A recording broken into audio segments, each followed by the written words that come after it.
Chapter 1257, Too Weak. As he spoke, Klein raised his right hand.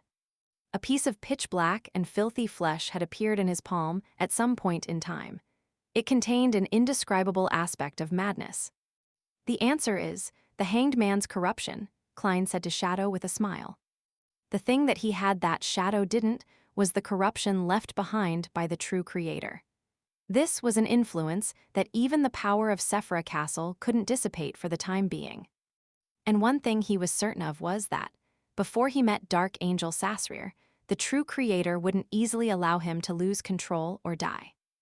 Therefore, he deliberately allowed corrupted parts of his body to be infected by mental plague, pretending that he had lost control.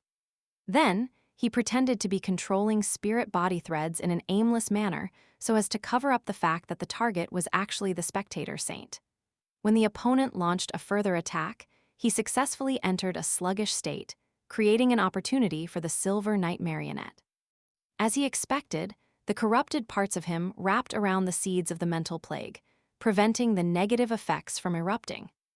During this process, Shadow had distanced herself from Klein because of his concern about the effects of mental plague. This made him fail to notice the abnormality of the spectator saint's spirit body threads. How could Klein not know how careful and cautious he was? Of course, Klein couldn't predict the kind of changes the corruption would bring when he met Dark Angel Sasrir. Would the mental plague that had been suppressed leak out and cause certain effects? All he could do was resolve the problems at hand. Upon hearing his words, the pure Shadow suddenly burst into a scarlet flame that instantly engulfed him. At the edge of the unshadowed domain, near the place where the giant king resided, a wisp of fire rapidly rose up as Shadow appeared. He didn't hesitate to escape. He ran towards the palace, which acted as the resting chamber for the slumbering Dark Angel, completely ignoring Anuni and the Sun Saint. When Klein, who was using his virtual persona, saw this scene, he was stunned. He couldn't help but smile with the worm of spirit and shake his head. "I'm actually that timid."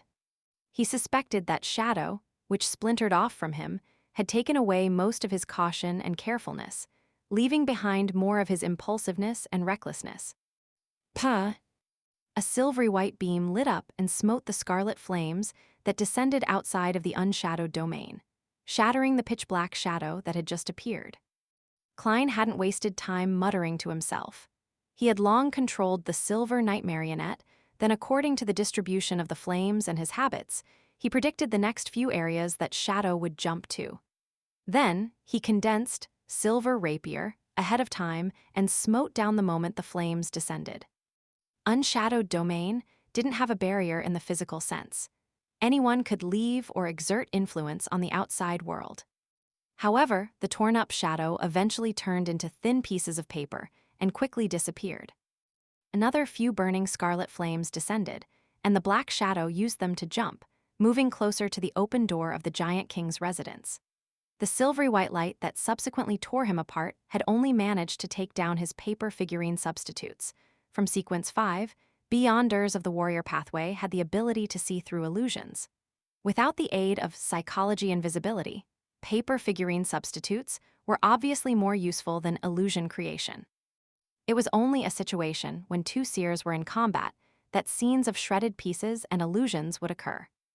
In just 2 or 3 seconds, scarlet flaming columns rose outside the giant king's residence, as though they were releasing fireworks to welcome a guest. In the next moment, Shadow jumped into one of the flames and hid in the area where the Dark Angel lay in slumber. But at that moment, a figure quickly appeared in front of the scarlet flaming columns. He wore a black long trench coat and a half-top hat. His right face was normal, and his left face was formed from transparent and twisted maggots. It was none other than Klein's true body. The corners of his mouth curled up once again as he snapped his fingers with his right hand. Puh! The scarlet flaming columns were extinguished as the black shadow was forced to appear, returning to the staircase that was covered with the light of dawn. Flame controlling. The reason why Klein could rush outside the giant king's palace to intercept Shadow ahead of time was because, after Shadow decisively fled, he was no longer able to effect his summoning of items from the historical void. He easily took out creeping hunger and switched to the traveler's soul. "It isn't a good thing to be too careful," Klein said to Shadow, doing so with a smile on his face. As he bent his knees, he arched his back. As he bent over, his figure suddenly became the knight in silver armor.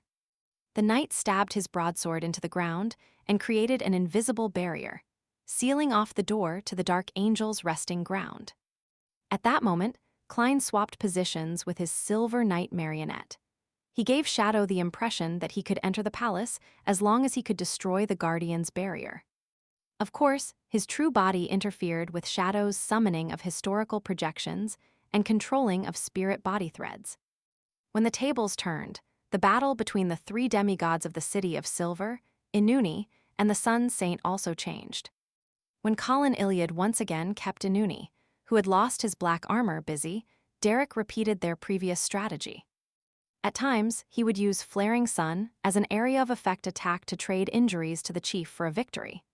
At other times, he would condense a pure, white, unshadowed spear and engage in precision attacks.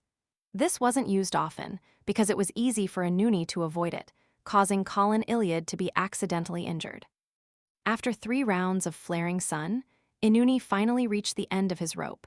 He once again spread out the last 2 pairs of illusory black wings, turning it into a pitch-black sea that devoured all light.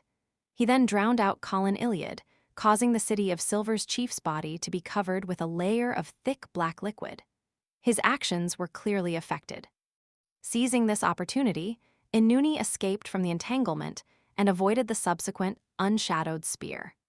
He transformed into a shadow and quickly moved towards the Giant King's residence in an attempt to join forces with Shadow to break through the barrier. At that moment, a silvery white beam burst out from his body, ripping him into blobs of dark red flesh. This sudden surgical strike came from Lavia. This 6-member council elder had actually given up on dodging the attacks of the Sun Saint. At the instant Inuni was about to escape the battlefield, she decisively switched the grazed soul to the Silver Knight evil spirit, dyeing her black armor silver. Sizzle!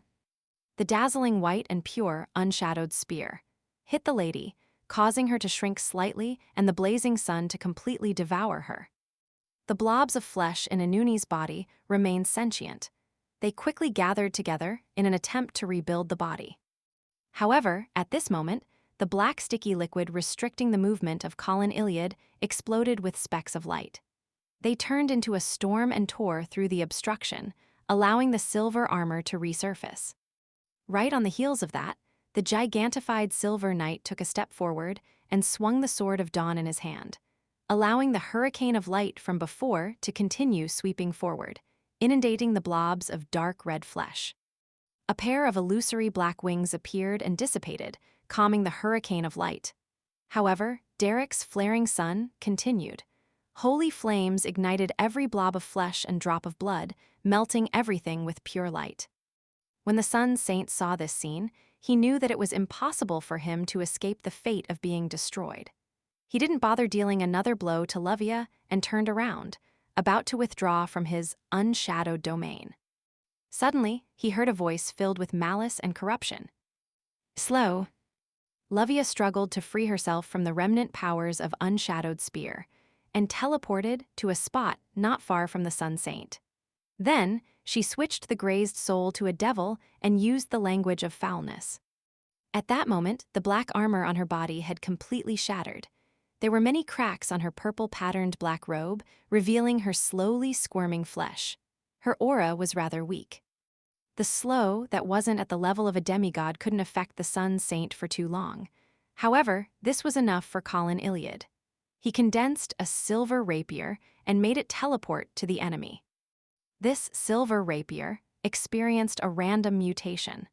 It directly pierced through the holy armor of the Sun Saint and exploded in his body. Silver light bloomed as the Sun Saint blasted into countless pieces. Pa pa pa. The flesh fell to the ground and vanished in a blink of an eye, as though they had returned to the pages of history.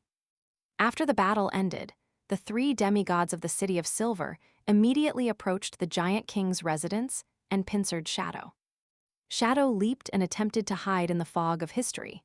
However, just as he saw the grayish-white fog, he was pressed down by a hand wrapped by transparent maggots. Neither him nor Klein dashed to the time before the first epoch, because they knew that the other party would definitely stop them or wait there. With nowhere to hide, Shadow immediately fell into the encirclement of the three-city of silver demigods. His various powers were also offset by Klein. Even Flaming Jump was affected by flame controlling, making it difficult for him to escape his predicament. More than 10 seconds passed. After the paper figurines were torn apart, Shadow finally expended all his substitutes. He was then stabbed in the abdomen by Derek's unshadowed spear. A round of blinding white light and a miniature sun exploded. The pitch-black shadow quickly faded and completely melted. Klein felt a stabbing pain in his head, and his mind, which was on the verge of losing control, suddenly relaxed. He instinctively looked to his feet and saw that under the illumination of the light of dawn, a faint black shadow extended out from them. Too weak, Klein bent his back slightly and couldn't help but mock himself. After all, without the powers of a scholar of yore, without a marionette, and without the ability to control spirit body threads, a seer was relatively weak against other demigods of the same sequence. His spirit had been restored to its original state, but he had yet to remove the virtual persona. Furthermore, he had no intention of immediately summoning Miss Justice's historical projection to do this. As he had been corrupted by the Dark Angel, Inuni had shown the characteristics of the Sun, Spectator, Storm, and Secret's suppliant pathways. If he wanted to enter the Giant King's residence, he had to be wary of psychological influences. Virtual persona was a very good defensive measure. At that moment, the transparent maggots on the left side of Klein's body quickly settled down, returning to his flesh and skin. However, due to the crazy effects of his virtual persona, there was still a translucent layer on the surface, allowing people to see the worms of spirit hidden underneath. When Derek, Lovia, and the others cast their gazes on him, Klein straightened his back and reached out to grab Life's cane. He pointed at the open door of the Giant King's residence and laughed. "Make every second count. The Dark Angel is waiting for us inside."